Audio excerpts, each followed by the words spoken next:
right, joining us now from the Trump campaign, the man, I guess you're breathing a little easier after 4 days of running the convention, Paul Manafort. Stephen Miller, you were one of the chief architects of this speech tonight, correct? Second, Mr. Trump was the chief architect, but I had the privilege of working with him. Well, you know, we've all been talking about it. Rudy talking about it. We had New talking about it.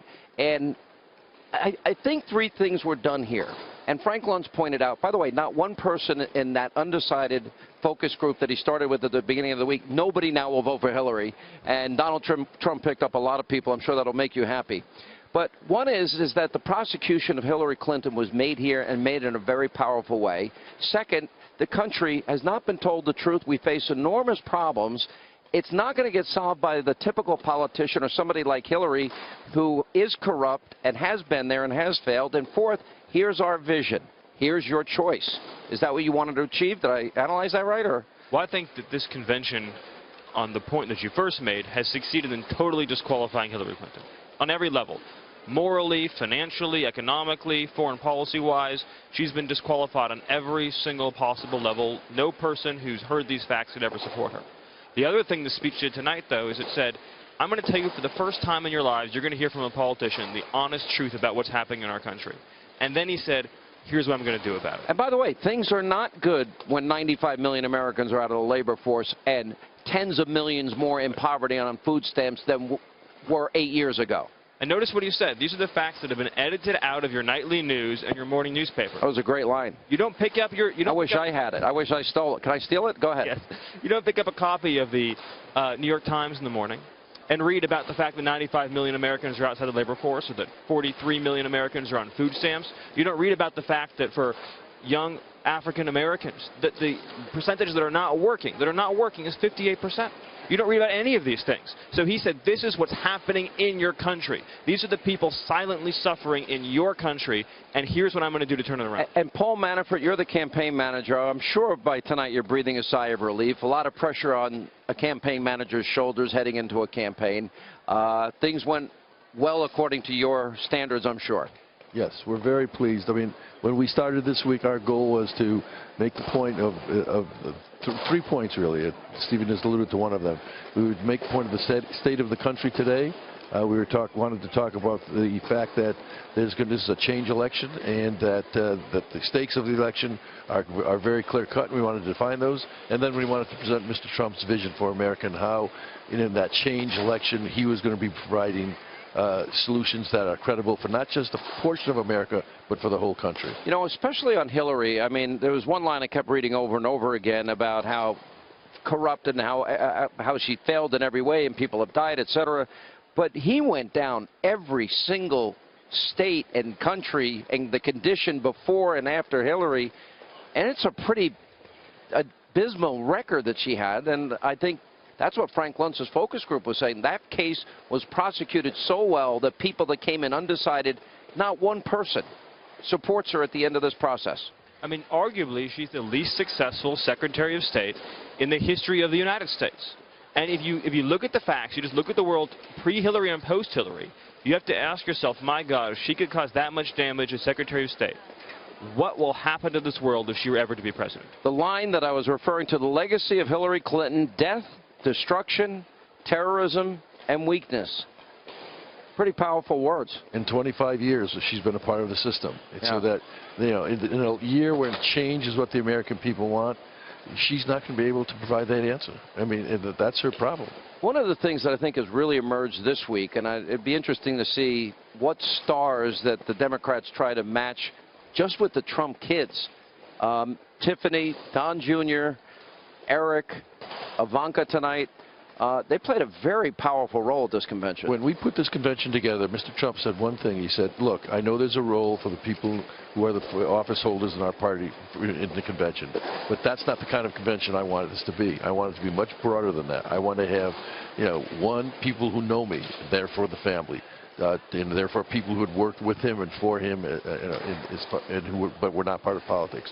Two, he said, I want people who've been affected by these failed policies. And I want ordinary Americans who can speak to the country of their personal experiences that we could relate to why there has to be a change.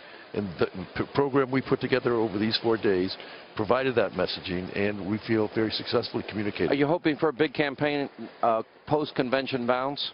No, bounces are not important. The key is penetration of our message and our case.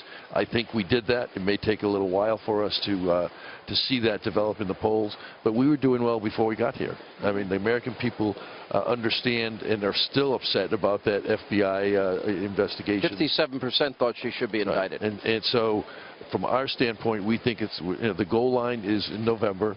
We're building towards that, but we feel that this week we move the ball down. All right, let's walk through the rest of this campaign heading into November. Probably, well, obviously next week is a big week for Hillary. We'll see how their convention goes. You're happy with how yours went. Then, obviously, where do you go from there? You go back on the road, a lot more speeches, more policy speeches. Anything more we can expect from him in terms of, say, condensing that message down into this is what we're going to do?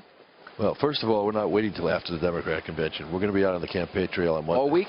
All week. Where are you going to be? Well, we're going to be in a number of states, but we're going to probably start in Virginia.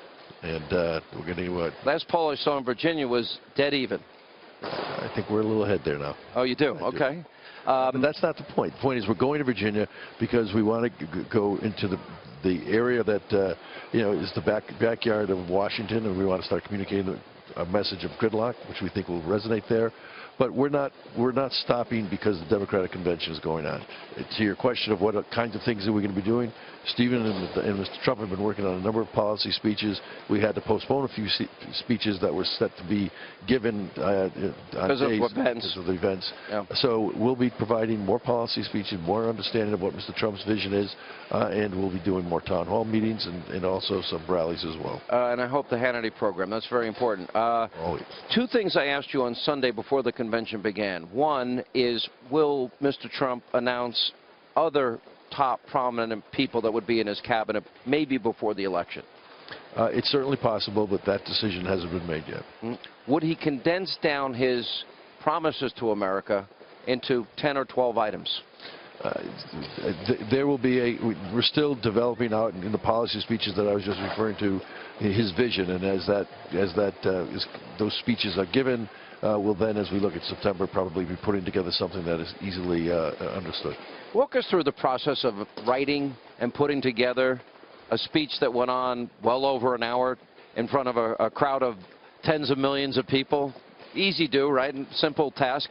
Well, I would note, and I think people should look into this, but the speech probably set a record for the most applause ever in a convention speech. I don't know the number. I've been to a lot of convention speeches. I said to Newt Gingrich, I don't think anybody but Donald Trump could have given a speech like that. Yeah. I mean, the crowd reaction was just extraordinary.